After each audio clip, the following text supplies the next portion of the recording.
Hi guys, দেখুন কচুরলতি চিংড়ি মাছ দিয়ে কচুরলতি সরষে পোস্ত কাঁচা লঙ্কা বাটা দিয়ে, আর হবে ধনেপাতা পুদিনা পাতা টমেটো কাঁচা লঙ্কা দিয়ে কাতলা মাছে ধনে কাতলা। এই দেখো গাইস, হালকা করে মাছটাকে ভেজে নিচ্ছি, তারপরে কাঁচা লঙ্কা টমেটো কেটে রেখেছি। এই যে ধনেপাতা পুদিনা পাতা কাঁচা লঙ্কা পেস্ট করব। হাই গাইস, দেখুন এই যে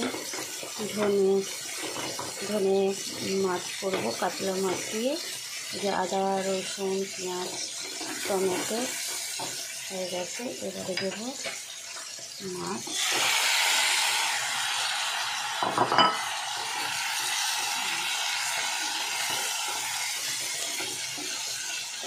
মাছ দিয়ে দিলাম, একটু হালকা করে আঁচটা কমিয়ে দিলাম। এবারে দেবো এই যে ধনে পাতা পুদিনা পাতা আর কাঁচা লঙ্কার পেস্ট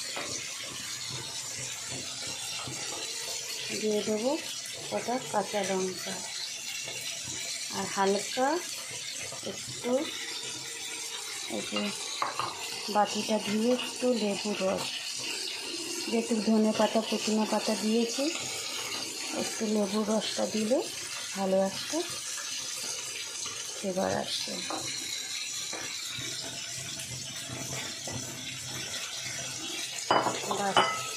মাম মতন নুন, হালকা একটু মিষ্টি দিয়ে এবারে 10 মিনিট ঢাকা দিয়ে দেবো। দেখুন সবুজ সবুজ কাতলা মাছের ধনে কাতলা।